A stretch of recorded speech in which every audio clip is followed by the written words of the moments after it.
Romance has been one of the most highly anticipated features to come to Fields of Mistria in early access, and it's really clear to see why. Not only are all of the townies capital H-O-T hot, but their storylines have actually been pretty intriguing and really well written so far. While the last few Mistria updates have been pretty solid and delivered on fun quality of life features and some engaging main story content, relationship building has been a relatively slow rollout, and it's definitely left me wanting more. So naturally, I was extremely excited to play through the third major update, which promised a new festival, 2 more Saturday market vendors, greenhouses, home expansions, new mines monsters, and of course 8 heart events with romantic and best friend relationship pathways, and a whole new dating mechanic. So without further ado, let's jump into my 4th year in Fields of Mistria. Once again, we started back on our farm on spring 1, and straight away I woke up to some mail from our girl Adeline saying that she needs some help with prepping for 2 new fancy Saturday market vendors that are going to be traveling all the way from the capital. To kick off this quest, you'll need to have a town rank of 65 and of course need to gather all of the essential materials to actually build the new market stalls. But luckily I am a professional hoarder, so I pretty much had everything to get us all set up for the first Saturday market of the season. There's meant to be 4 market vendors in total coming to early access, but in this update we got to officially meet Talifero, who runs the cooking contest stall, and Weedle, who runs the treasure stall. For the cooking contest, every week Talifero will post a new recipe that you need to either make or buy if you can't be bothered cooking, and then bring it to him for a reward from the new kitchen decor set. For the first challenge, I turned in this rice ball and got a decorative Dutch oven in return, which was actually really cute.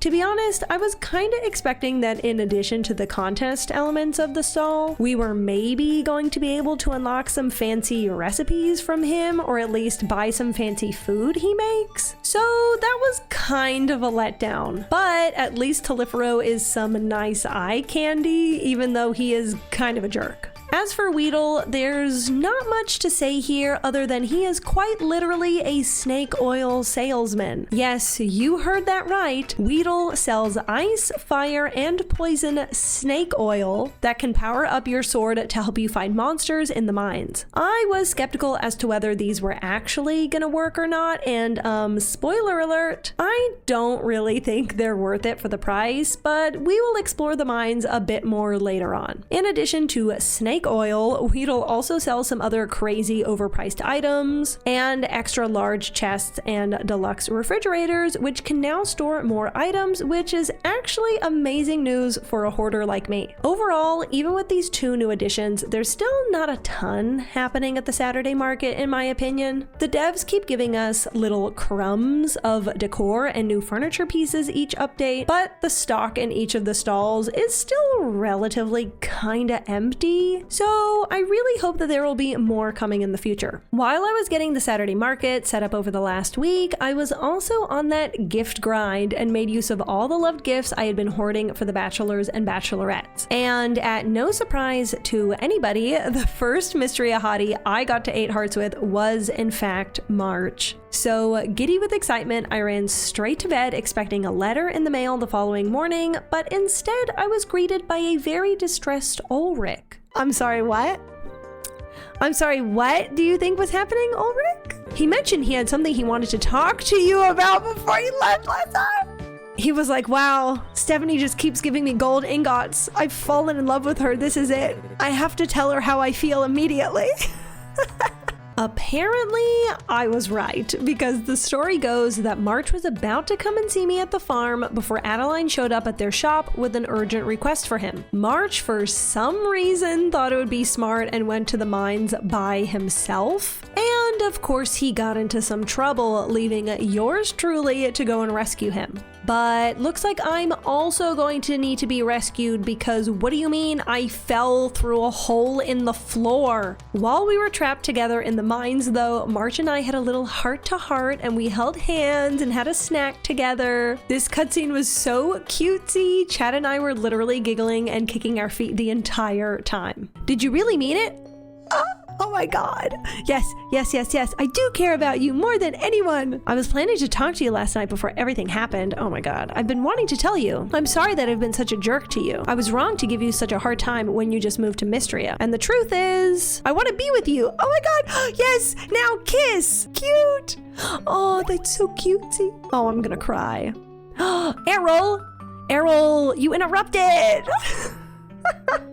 The following morning, Auntie Elsie showed up at the farm because, of course, she heard through the grapevine that March and I had started dating. So she took the liberty of taking me through the dating tutorial and explained how we can now start to find date inspiration items which unlock new date locations. She gave us the first two, which unlocked the inn date, where you and your partner will share a meal together, and the picnic date, where you and your partner share some snacks in the deep woods. Your girl's a hot commodity in town because when I checked the mailbox, I had a bunch of love letters from Caldaris, Reyna, and Reese. So I headed straight for Dragon Boyfriend's house to confess my love for him. I'm glad that you could make it. Okay, we're having a little cutie little date in his house. Love? Please take a seat. I'm nearly done preparing our meal. Ooh, he cooked for me. Even though Dragon Boyfriend had no idea what he was doing, he tried his best to make a lovely but questionable meal for me, with onion soup that had whole unpeeled onions in it, and fried rice with 3 entire bottles of soy sauce. And then for dessert, we went for a romantic stroll outside. It's because we have romantic feelings for each other. Ooh. I suppose that is why my heart beats faster when you are near. Oh my god, my cheeks hurt. My cheeks are hurting from smiling. This is crazy. Not only that you would become my dragon sworn, stop, but also my mate.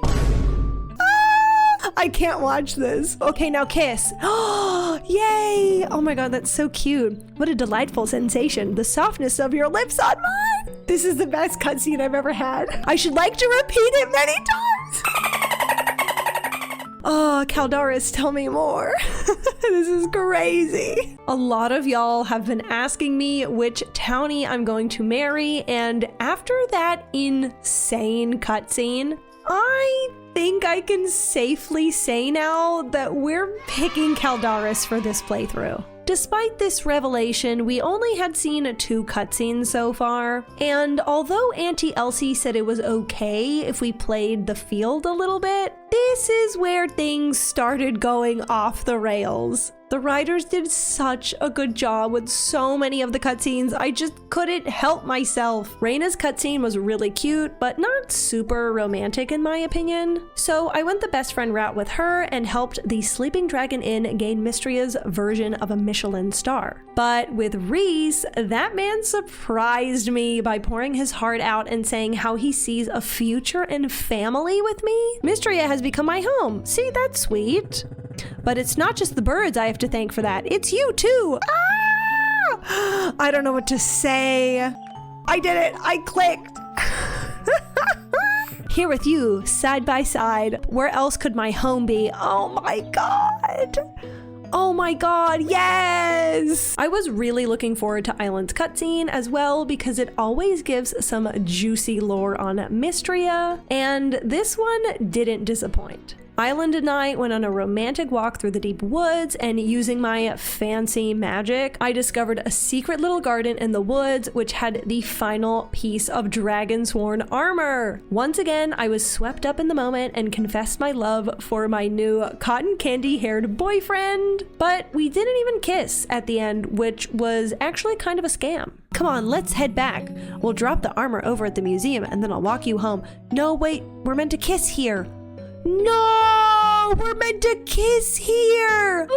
The next love letter I got in the mail was from Miss Juniper, and this cutscene was actually another one of my favorites. We find out that the sealing scroll we used to break the fire seal actually had a secret curse on us this whole time, which Juniper knew about, and she tried to use her own magic to heal us, which was really unexpected and super sweet. I ended up being besties with our girl Junie, which felt so right for our story, going from rivals to starting a super powerful girl squad together. Baylor. Other members we added to the Mistria Girl Squad were Adeline, who, while her cutscene was cute, it was lacking a bit of character growth for me. Celine, who invited us out for a picnic at the summit, and we got to yap about gardening together, which was very wholesome. And Valen, who we went on a little adventure with to search for some potion ingredients, and then I got hit in the head with a brick. But Dr. Valen worked her magic, and now we are BFFs. Hayden's 8-heart event was also very wholesome, and truth be told, I didn't know if I wanted to date him or not, but I thought Henrietta might get jealous and start pecking my eyes out in the middle of the night, so I opted for us to just stay friends. The last cutscene I got was with Mistria's resident bad boy Baylor, who, together with Mama Josephine and Hemlock, set up a romantic dinner date for us, which was once again interrupted by Weedle. Oh my god,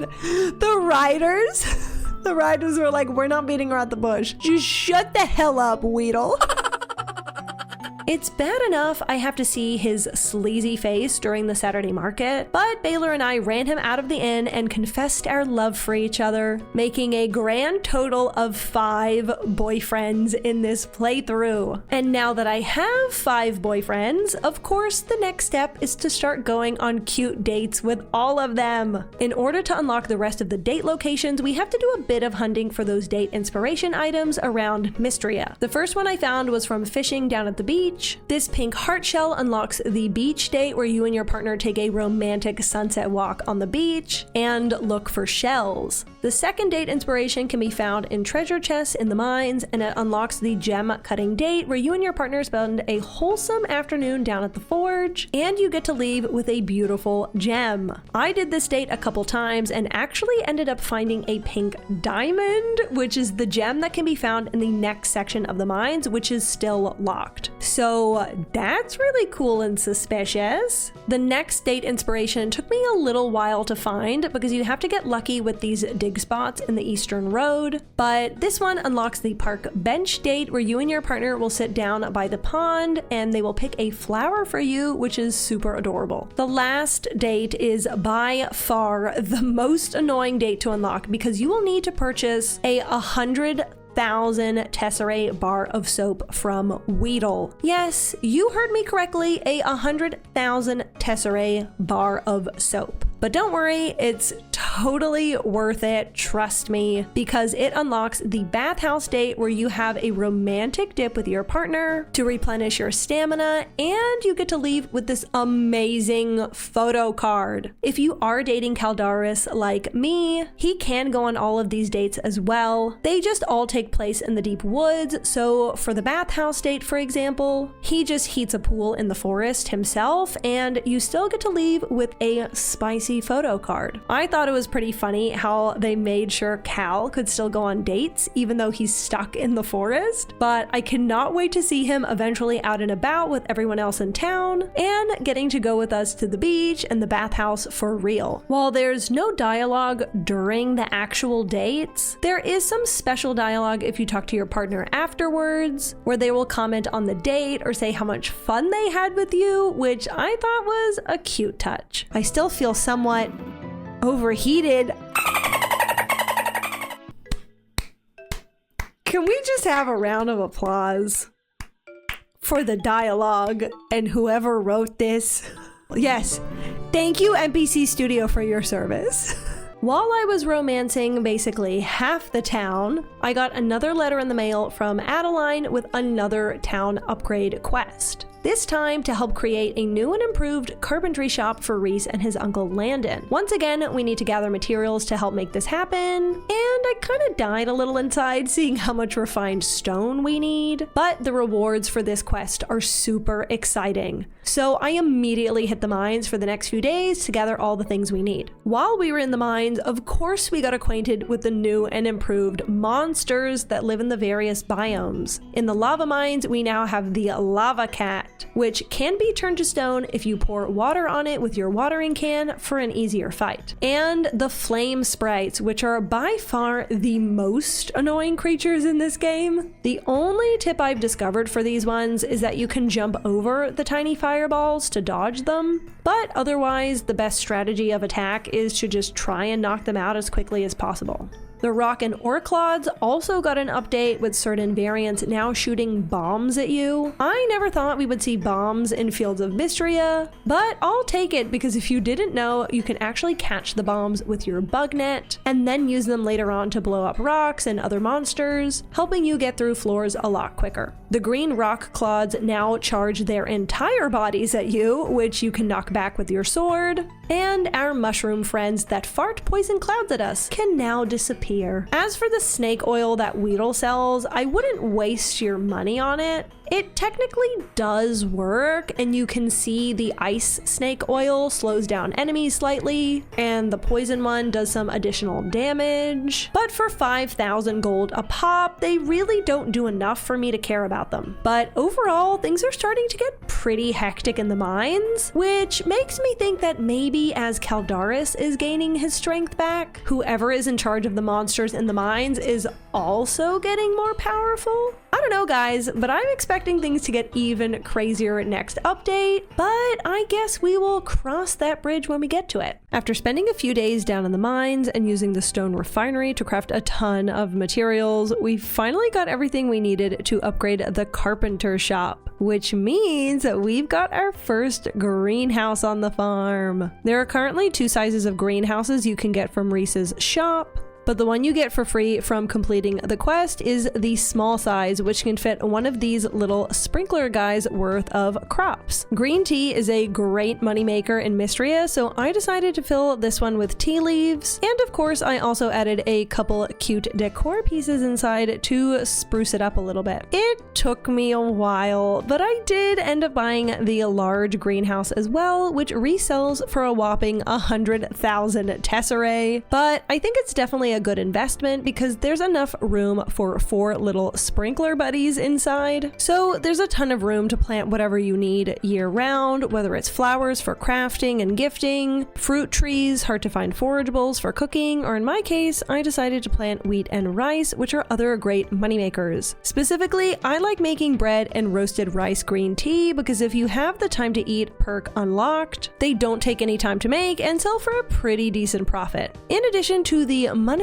benefits the greenhouses offer, I was also just really happy that we had another building type so I can finally place something on my farm expansion plot that I got last update. Speaking of decorating, upgrading the carpenter shop also unlocks the new house upgrade, which adds a whole second story to your home. Honestly, given how many furniture sets we currently have in game, this was way too much space for me, but I decided to get creative and make my home as cozy as possible for when we marry Dragon Boyfriend, and he comes to live with me. I rearranged the main room to be a combined living room and dining room. I shifted the kitchen over to the east wing and expanded it out a little more with a cute breakfast nook and upgraded stove. And for the last room downstairs, I kept the bathroom in the west wing and added a couple clutter pieces, but it's still feeling a little empty, so I definitely need to make it a little more cozy. Now for the upstairs, I moved my bedroom to this large main room, which now has a ton of space for activities and my plushies, of course. I added a potion room to the upper west wing, which really doesn't serve any purpose other than looking cute and keeping some of my faux plants and magical collectibles on display, but I think Juniper and Valen would be proud of me. As for the upper east wing, I have left it pretty bare for now. I'm thinking this is where Caldaris can have his hobby room later on, where maybe he can relax or play music, but I'm really just curious to see what other decor sets are added to the game and how marriage is going to work before spending too much time decorating every single inch of my house. Speaking of Dragon Boyfriend, we did also get a few new skill perks in the update, which you can now unlock at Caldaris' statue once you get to level 60 in certain skills. For farming, we now have the Earthly Essence skill, which gives harvested crops a chance of dropping a magic seed. I had absolutely no idea what was going to happen when I planted these, if it was going to to be like a Jack and the Magic Beanstalk situation, but the seeds actually drop fruit and vegetable themed backpacks, which is the cutest accessory I have ever seen. Each season you harvest the magic seed in will give you different drops, and in addition to the cute backpacks, you also have the chance of getting mana, health, and stamina potions, as well as bags of tesserae. Our tier 5 cooking skill is called Fairy Cooking, and this is very much a Zelda-inspired perk, it seems. Basically, it grants you the ability to occasionally make fairy-infused foods when you're cooking a 4-star dish or higher. These dishes grant a one-time revival buff when consumed, so just like in Zelda, the fairies can bring you back to life. I don't really get hit too badly in the mines, so I don't see this as being a super useful skill perk for me personally. But maybe as the mines get harder as the main story progresses, then this might come in handy. The level 60 archaeology skill perk is called Mist Sight, which unlocks a whole new museum set that can only be collected by discovering these puffy pink mist clouds that now pop up around Mistria. So far, I have found 2 items, a magical purple writing quill and a mist flute that kinda looks like an ocarina and plays a haunting melody. Kinda freaky, but I'm intrigued to find out more. Fishing is the last skill that has gotten a new perk in this update, which gives you the chance to fish up an abyssal chest that drops a unique set of clothing or an essence stone. While this sounds useful, I have sort of given up on fishing in this game. I have pretty much finished the museum, and so I only really fish if I need to for a quest or something, and even those just kind of sit on my to-do list if I'm too lazy. So truthfully, I haven't unlocked this skill yet, or even the last set of skill perks, but I'm not really sure if this perk is enticing enough to make me grind through all of the fishing levels.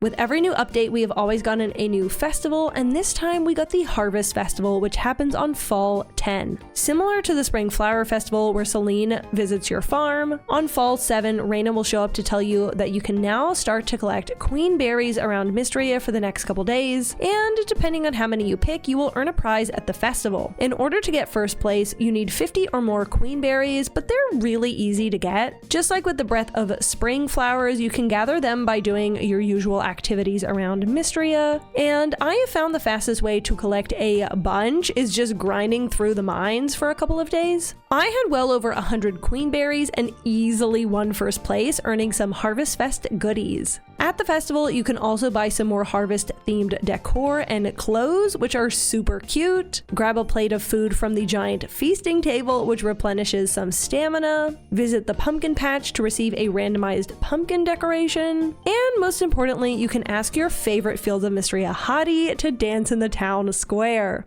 What is this? Oh my god, and we're like with the married couples.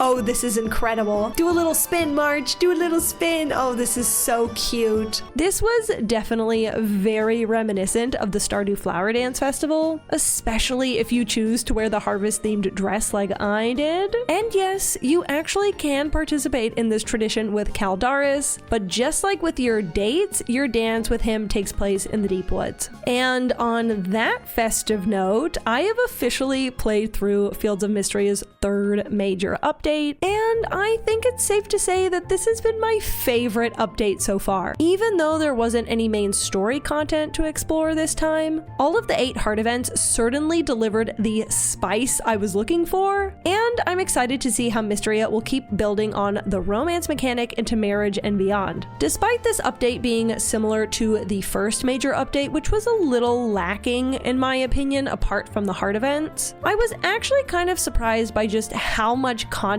we got this time around. I've been hanging out with chat and exploring all of the new features for a little over a month on stream, and even today there are still some things I can continue working towards on my farm that are keeping me busy, like decorating my house, adding more greenhouses, working through the weekly cooking challenges, and so on. So hopefully this will keep me entertained until full release. And speaking of which, it's now officially been a year since the game came out in early access, so fingers crossed that full release is just around the corner. They could just drop another major update next quarter and then full release sometime early next year. But with how Caldaris' heart levels seem to be tied to the main story and the mines, it kinda makes sense to me if they drop a ton of content all at once to make full release even more exciting for us. So potentially we will get the last section of the mines and 10 hard events together, but either way, we're going to be playing it live over on Twitch, so make sure to follow me over there if you want to come hang out with the community. And don't forget to sub here on YouTube for more cozy game news, updates, and other Fields of Mistria videos like this one. Thanks so much for watching, and I'll see y'all in the next video. Goodbye!